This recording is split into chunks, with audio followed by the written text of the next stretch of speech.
All right, hey everybody. Wanted to try to make a little video.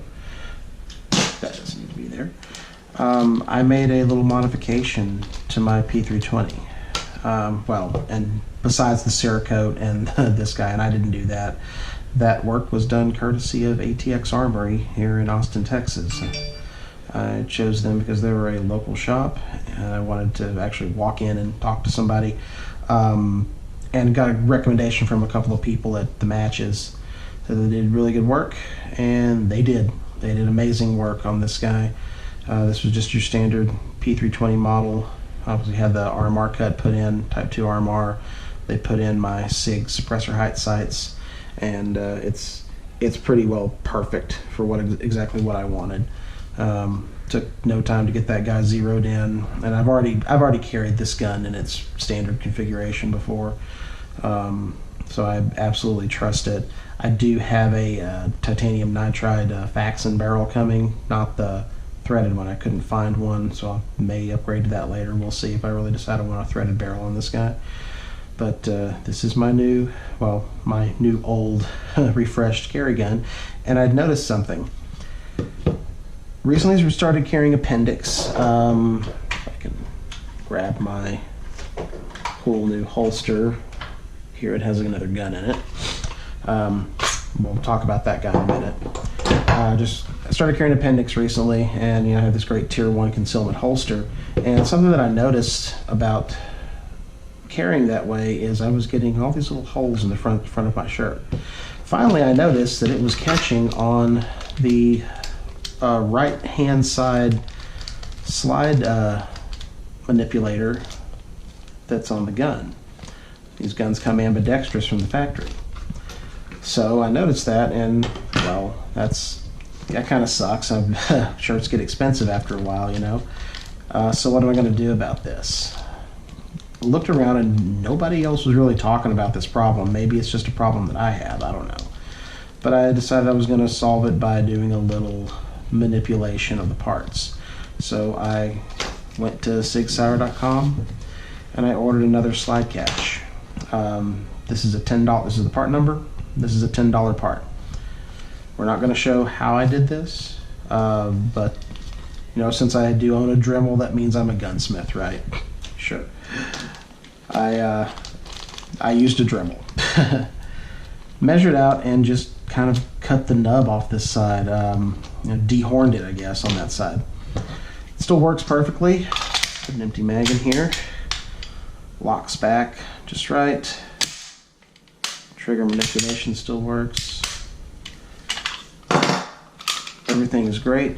The difference is, ta-da, there's nothing there. And all I did is I just took a little measurement, put the new one in, put the gun back together, made a little scratch, and then took it out to the garage and dremeled it down. It really was that simple. I put a little paint on it. It's actually touch-up paint from my truck, but that's just it doesn't work as a rust inhibitor, and that might rub off after a few days. If it does, I'll get something better. But as you can see, that this has been on here for like 5 or 10 minutes, and it's already starting to rub a little bit of the finish off of it here, so it really doesn't hurt that much.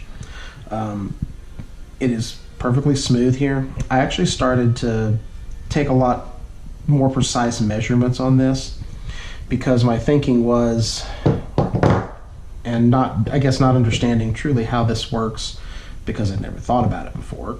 It just worked. I thought, well, surely because it's ambidextrous, when the slide is actually in lockback, surely it rests on both of these. Surely they're taking advantage of all of that surface area to hold that slide back because that's the safest possible thing to do. Yeah, not so much.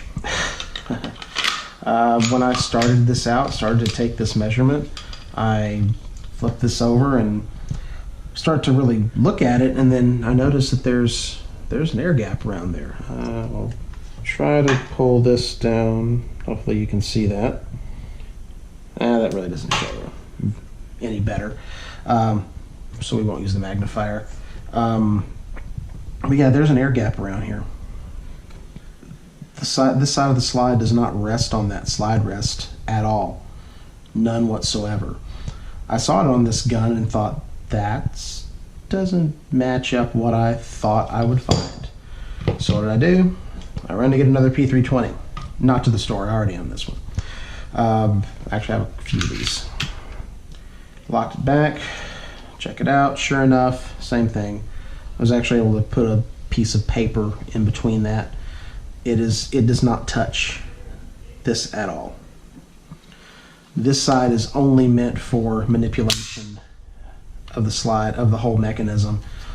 All of the weight of the slide, everything rests on this side. So, an interesting thing to know about the P320.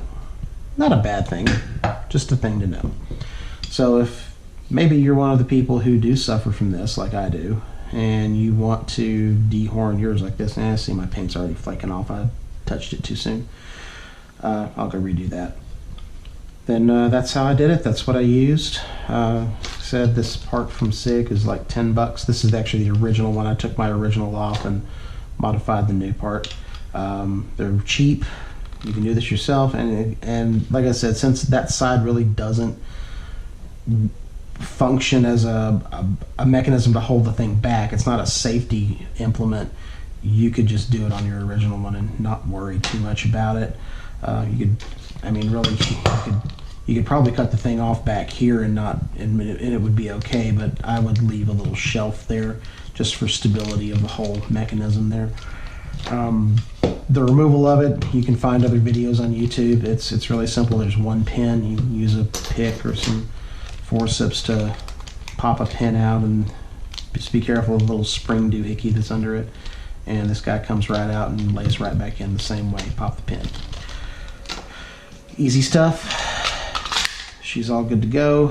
And that's how I modified my P320. Thanks, everybody.